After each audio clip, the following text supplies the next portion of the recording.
Natalia Cohen. Welcome to the lockdown sessions. Thank you for joining us. Thank you for having me, Brad. You're joining us from Germany. Which part of Germany are you in at the moment? In Hamburg at the moment. In Hamburg, okay. So I don't know Hamburg that well. I know Munich, but not Hamburg. You are an inspirational speaker. I think this is what we've kind of settled on, specifically of late, sharing stories of how you rode across, I'm going to say this with a big smile, the Pacific. And we thought it would be great to get you on these sessions because we were connected by a mutual friend maybe 18 months ago, and this is actually the first time we've had a chance to genuinely come together and do something. I know, virtually Indeed. But that link originally came through a sporting connection of mine, through some work I did with football, and they said, Brad, you've got to speak to this woman. You guys you've just got to connect. And I thought it would be great if you came on these sessions and could share some of the stories that you've experienced, particularly with your row in mind, that may help people who are listening to this, going through lockdown, and perhaps not really sure of quite which way they're meant to go and how things are panning out, and this I don't know world that we live in. And so I wondered, from your perspective, as a starter for 10, what have you been observing in yourself, maybe in others, during this lockdown period? Like, what have you been seeing as a learning point when it comes to what's been going on? Because the world looks different now. Yeah, it's been quite a journey in itself, I think, the last few months. It's been this roller coaster ride of emotions from the beginning when it happened until where we are right now.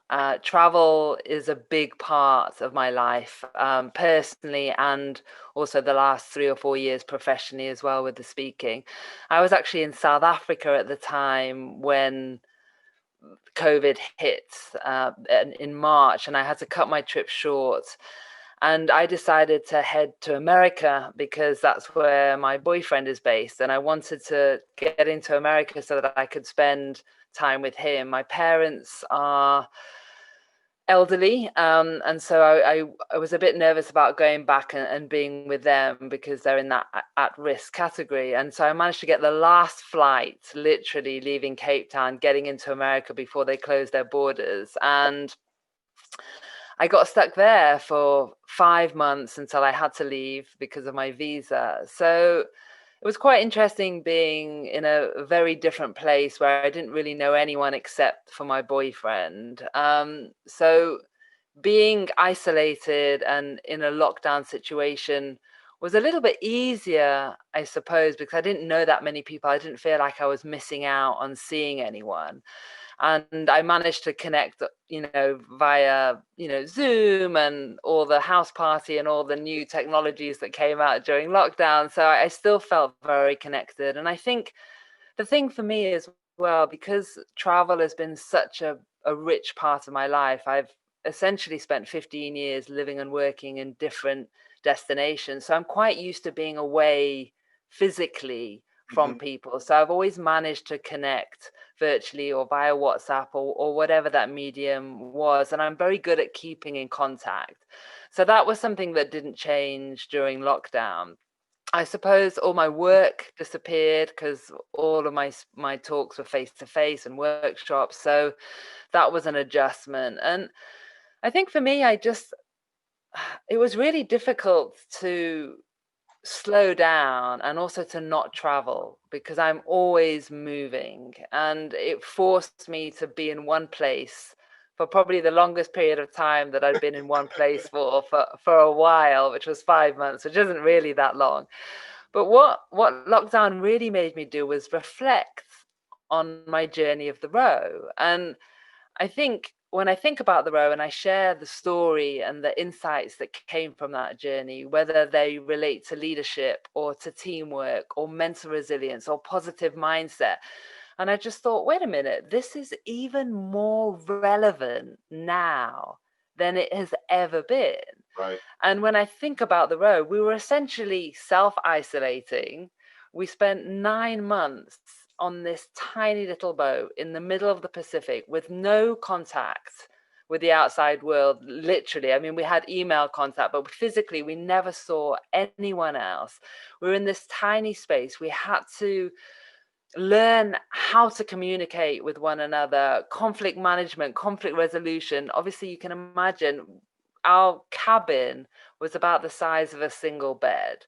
So, normal people, at least they have a house in lockdown. They have different rooms that they can go to when they need a little bit of space.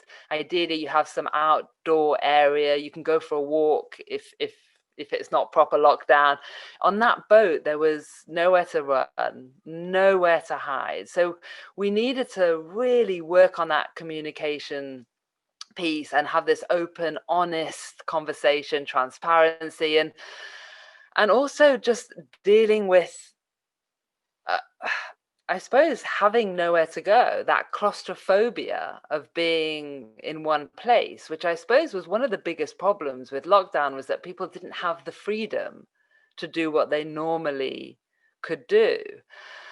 And so I started thinking about the row and lockdown, and I thought, this is actually luxury. I mean, for a start, I have a toilet. The boat, we just had a bucket. So it was like this bucket and chuck it kind of scenario.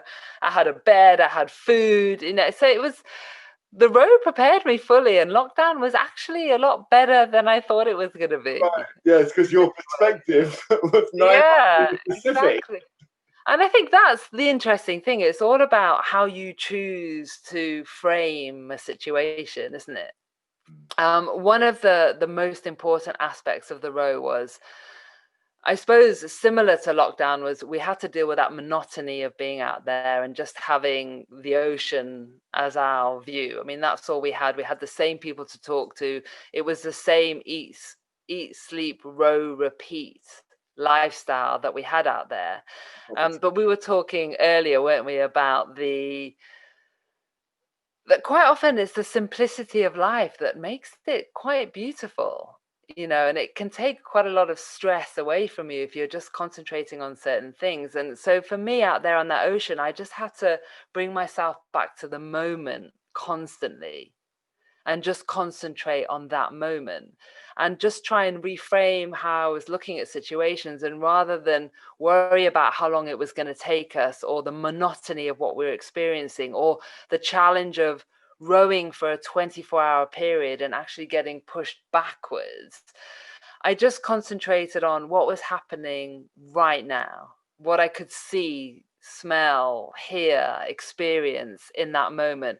And then I also just had to look for positives in every situation. And what I called it was celebrating small successes. So rather than concentrating on the negative situations and things that weren't going well, I would try and celebrate any small success that I could. And during lockdown, I lost all of my work. I started doing quite a lot of pro bono work just to help others. And obviously the virtual talks and things started to happen. But I just thought, I need to celebrate small COVID successes. It's very similar. I've just got to look for the positives wherever I can. And at the end of the day, I got to spend 5 months in one place with my boyfriend, developing this incredible relationship. And I thought, maybe my purpose right now, it doesn't have to be a big purpose in life all the time. Maybe my purpose right now is simply just to enjoy this adventure of love, and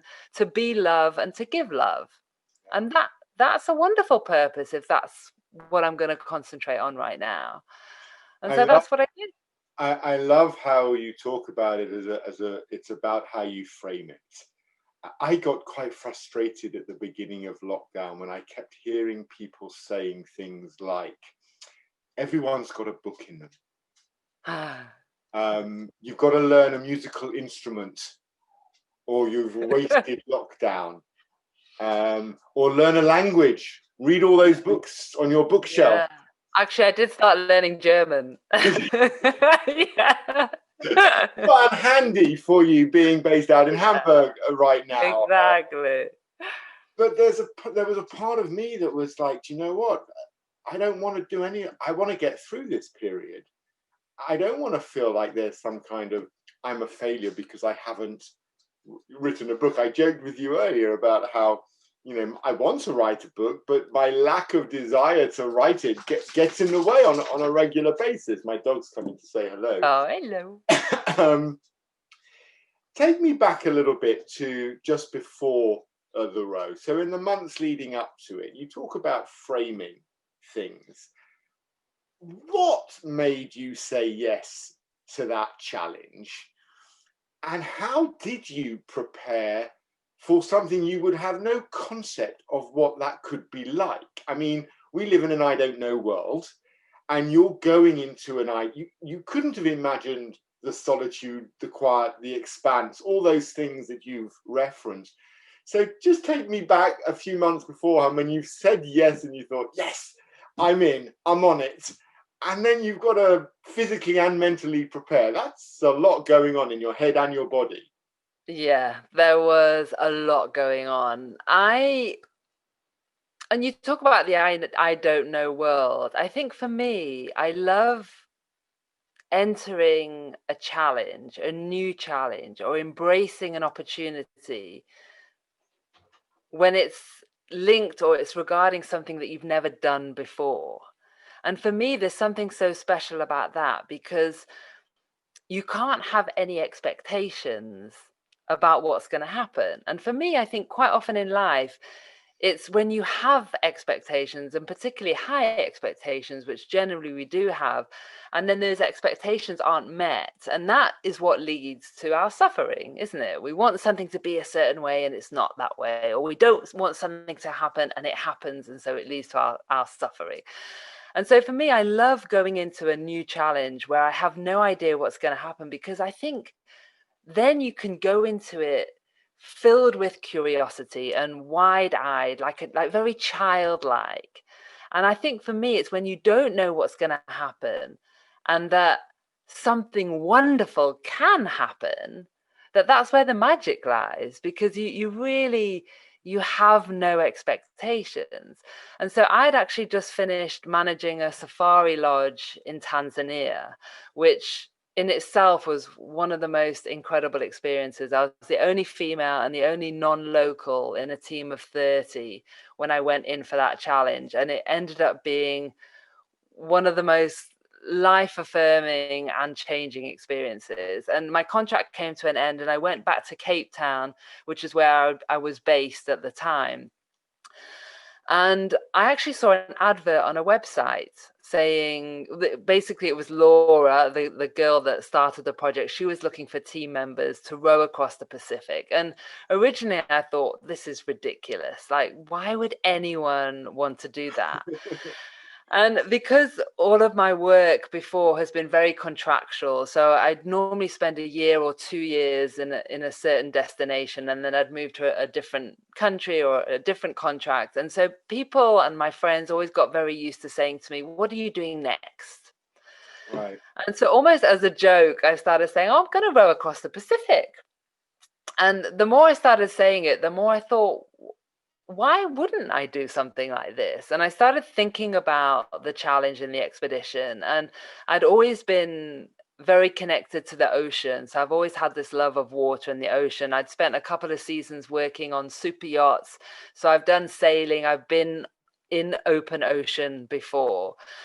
And I thought about the challenge in the expedition. And I thought, this expedition will be one that will be in 2 parts, I believe. The first part will be actually getting to the start line of this expedition, and the second part will be the row itself. And I was fascinated about both of those sections of the expedition. So I thought about it. I had to send a video, and I distilled the journey down into what I believed it would take to row across the Pacific. And when I distilled that down, it was all about working together as a team. I knew that each of the girls on that boat would have to bring very different strengths in order for it to work. And that's something that we found out during the recruitment process, is that 4 Natalias would never have made it across the Pacific. We needed different personalities, diverse skill sets and interests, in order for everything to come together and for it to work. And Anyway, long story short, I got selected. There was a very large recruitment process that happened that Laura coordinated, interviews, individual team interviews with a sports psychologist. We had strength and conditioning tests. 10 of us were chosen. We were taken to the Brecon Beacons, which is an area in Wales that the military do a lot of their training in. We actually worked with a company that were all ex-military, Fieri, and they gave us this 24-hour sleep deprivation exercise where we each got different areas, we each got different coordinates that we had to make our way to, and we were each monitored on how we led, how we followed, how we worked together. When we arrived at a certain coordinate, we then had a command task that we had to complete, and it was all how we worked together. And after that particular recruitment section, we were chosen, and that was really when it all began. And then after that, we had to get to the start line, and that was learning how to work together as a team, being coached through a process, setting very specific goals, holding each other accountable for achieving those goals, everything that you work with over there in your coaching. And to be honest, I never even knew if we were going to make it to the start line. We never knew whether we would raise enough money, because sponsorship for an expedition of this size is always going to be one of the most challenging parts of the journey. Yeah. But we broke everything down into these manageable chunks. And that was actually a tool that I also used to help me get across the ocean. So it was just, doing daily tasks and then making sure that they translated into weekly tasks, and then having your monthly meetings and making sure that you're on task and everything is getting done, and we just kept on moving forward, and we just had to keep on persevering. And a wonderful analogy that we came out with out there on the row and on the Pacific was that we just had to keep on rowing, and we just had to keep on taking it stroke by stroke. And that was a mantra that I carried with me getting to the start line and then out in that ocean as well. And I think it's a wonderful way to deal with being overwhelmed, which is happening to a lot of us now during COVID as well. There's so much that we're having to deal with, whether we're staying at home and we're now spending more time with family than we've ever spent before. I have a lot of friends that are having to homeschool as well as doing their jobs, and there's just a lot happening. And so that whole analogy of just keep on going and just keep taking it stroke by stroke, 2-hour shift by 2-hour shift, day by day. And that I've found has been a really helpful mantra in getting me to the start line and also helping me cross the Pacific as well. So that's how that all came about. I've actually completely forgotten your question. Don't worry. I was interested in mentally how you prepare as well as physically. I like, again, I mean, it resonates for me when you talk about stroke by stroke. I run. Okay. That's it's not even a hobby. I love it. It's beyond a hobby.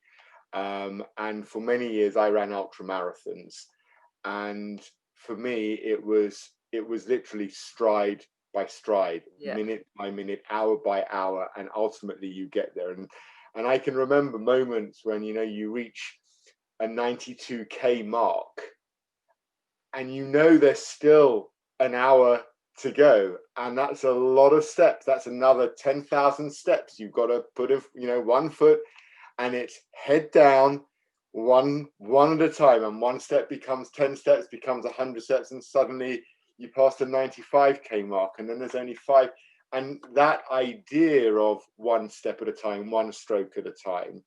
And I think I hear myself saying it to my parents, who are like yours, elderly and shielded, that it's one day at a time, because it doesn't matter that we don't know what's going to happen. What we do know is what we can do today. Yeah. And the only thing I can influence is what I do today. So I'm listening to your story and I'm thinking, when you are out there on that boat, you can only rely on the other 3 women in that boat, by the way, right? I mean, there's got to be a shed load of trust going on there. Definitely. No matter how many recruitment processes were done, when you're out there, there's no one else.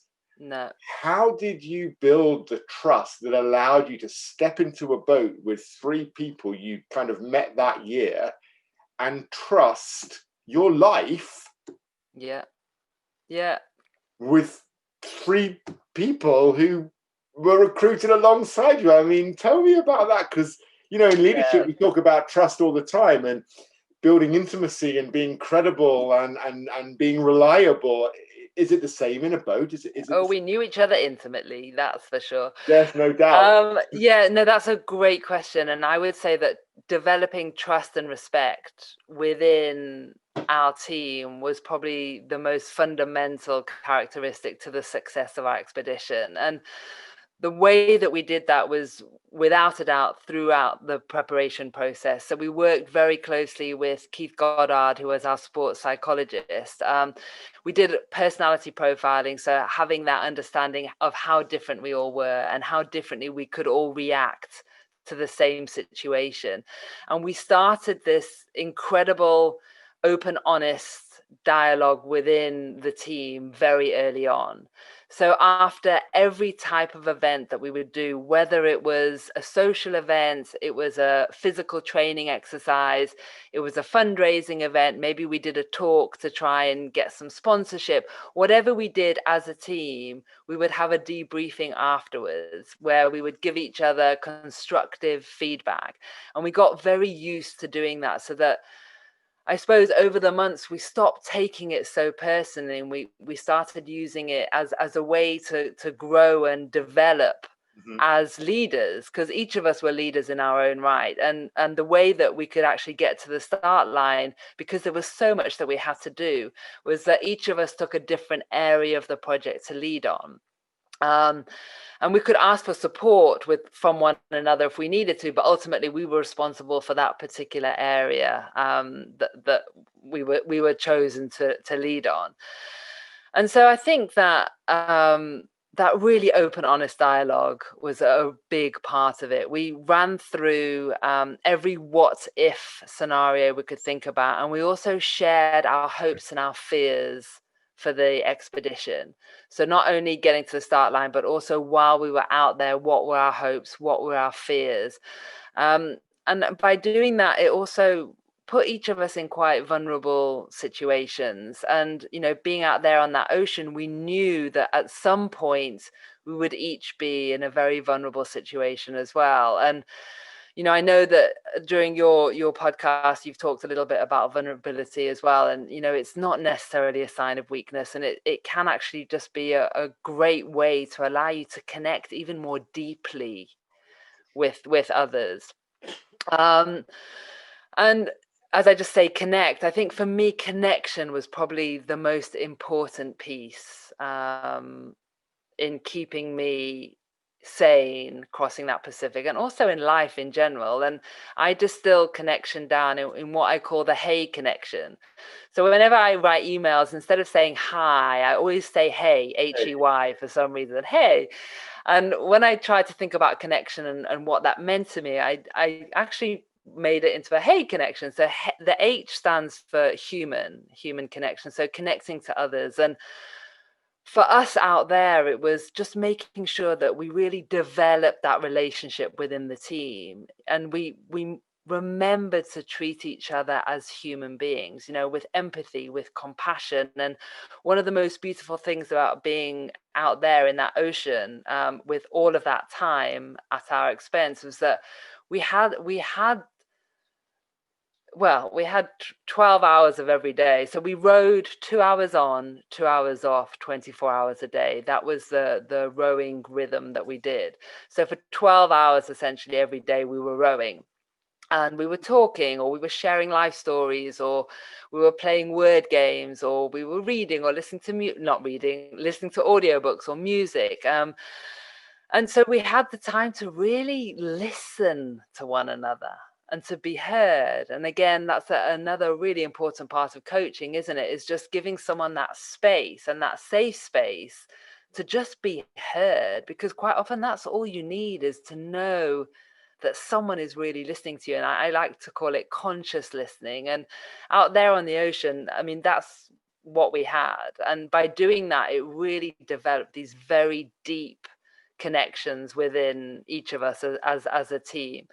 And then the E in connection, in the Hay connection, is connecting to the environment. So for us, it was nature, because we were in the middle of the Pacific and that incredible 360-degree horizon, and at the mercy of Mother Nature, and whatever was happening to that ocean was happening to us. And I think actually the ocean mirrors life perfectly, and the analogies that come with it, those ups and downs, those ebbs and flows, we're all constantly riding the peaks and troughs of waves. And I think the one thing we needed to remember was that no wave would ever last forever. So just that reminder that things would constantly change out there, and just having that incredible immersion in nature really allowed me to be fully present.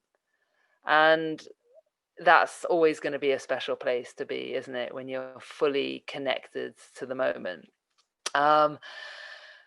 So, and then the last one is the why of the Hay connection, is the connection to yourself, which is the most important connection that there is. And that's that understanding and self-awareness of what is going on with you and your thoughts, and how to begin to control them, and to not listen to that constant internal dialogue and that negative self-talk, and just trying to maintain the most positive mindset that was possible. And at the end of the day, we had to look after ourselves first out there, and put ourselves mentally in the most positive mindset that we could be in, before we could then support one another.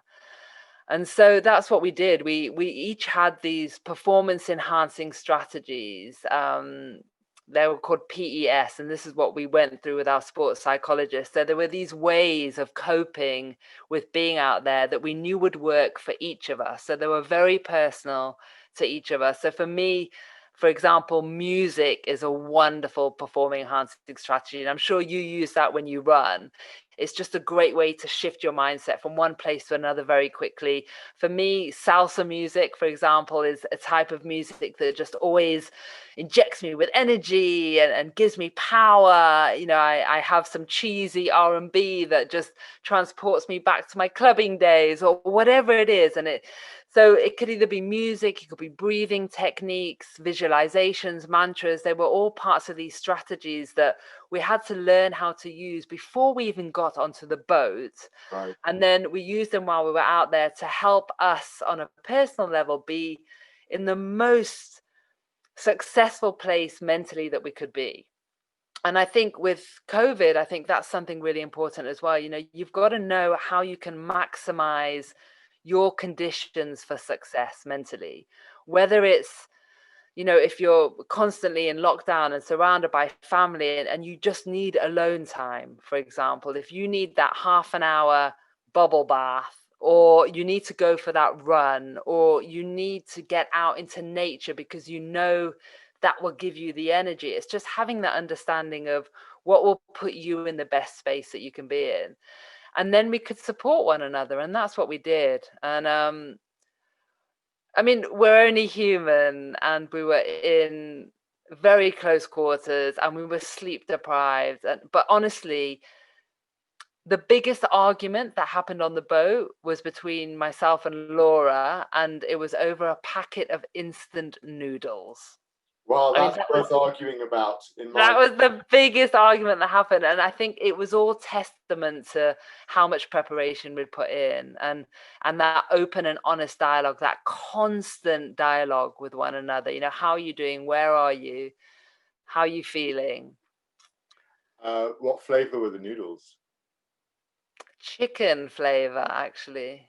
See, worth fighting over.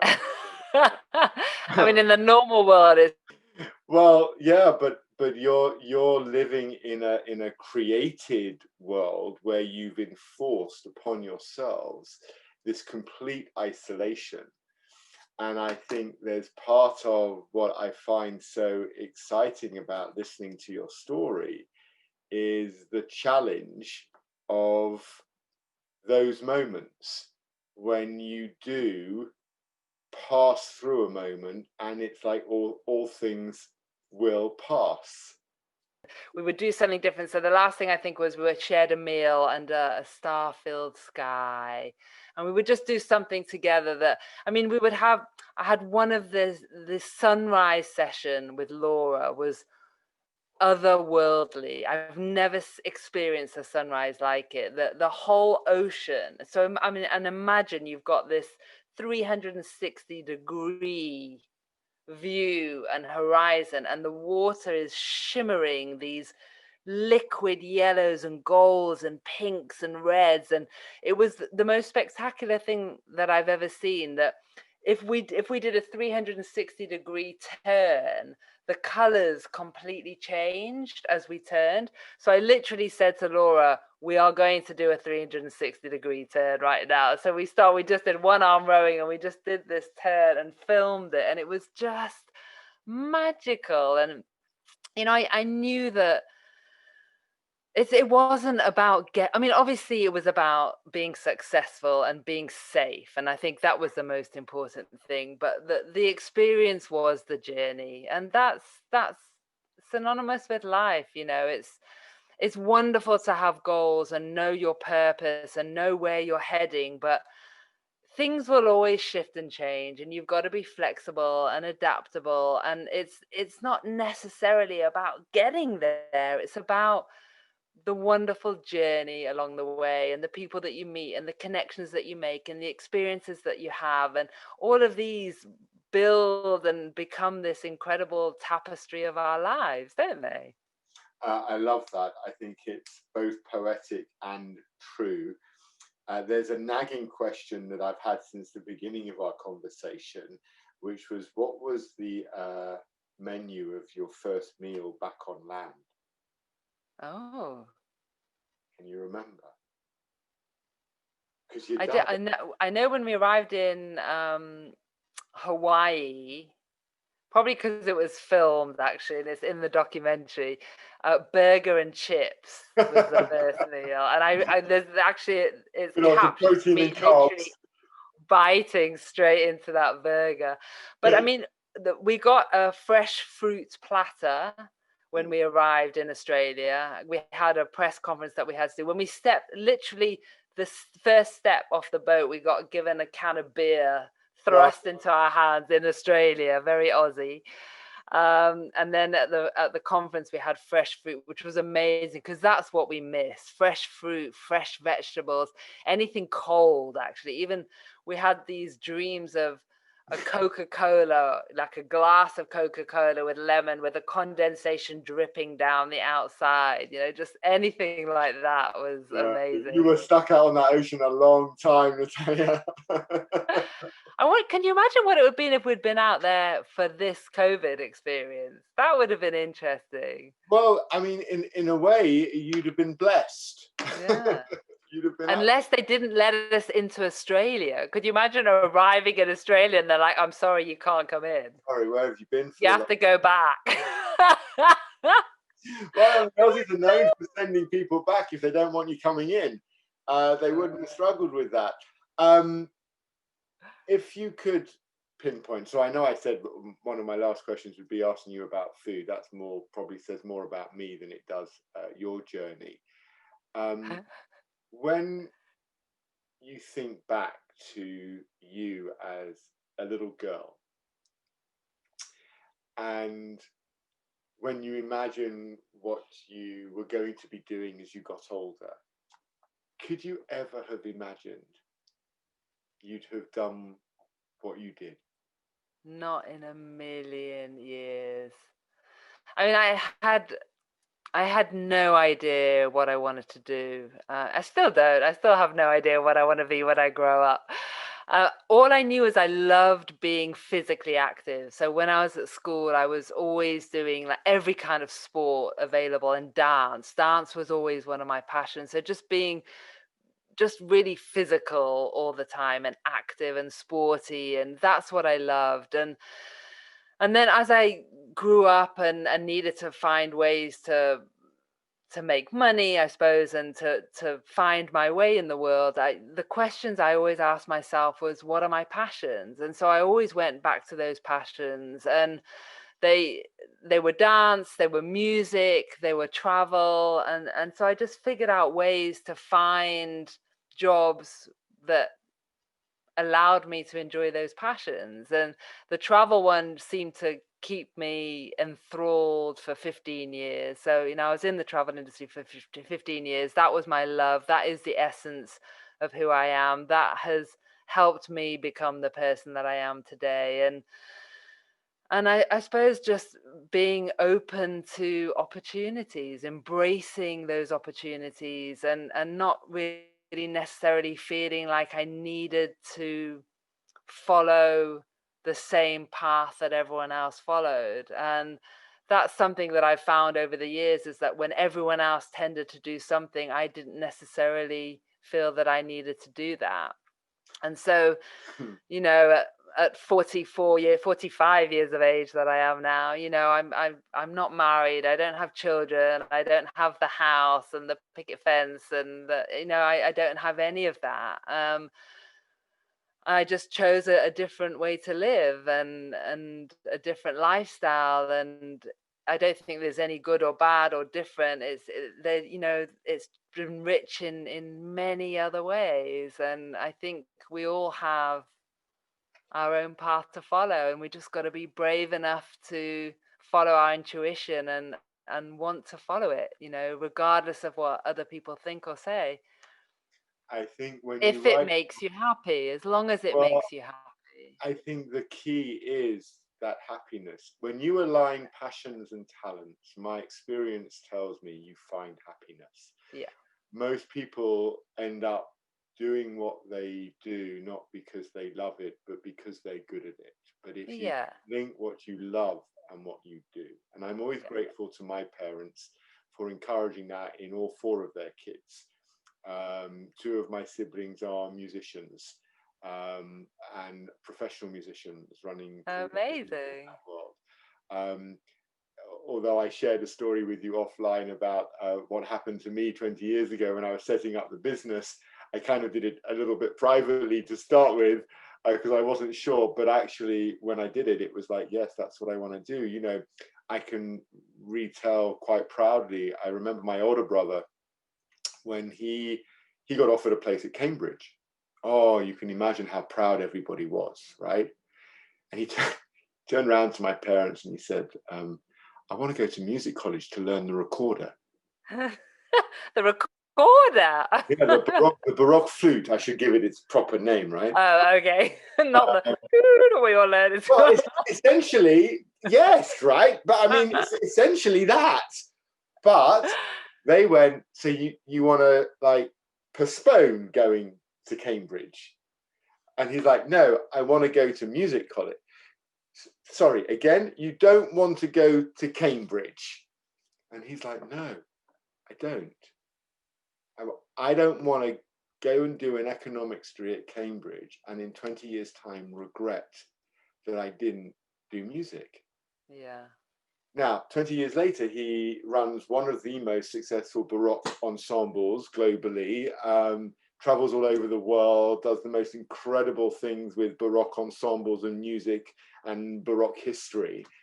And it completely was his passion, and he was really talented at it. Yeah. And what's so interesting is that from that experience, I've observed in both him and in my sister, the way they've been with their kids and encouraging them to just follow their passion, not to do what's expected, to do what makes them happy, and the opportunities that then unfold.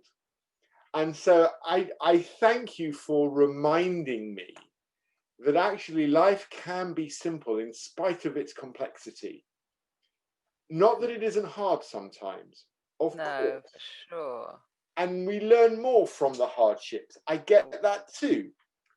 But if there's one theme I've pulled out of listening to your story, is that if I choose the path, it can be so enriching.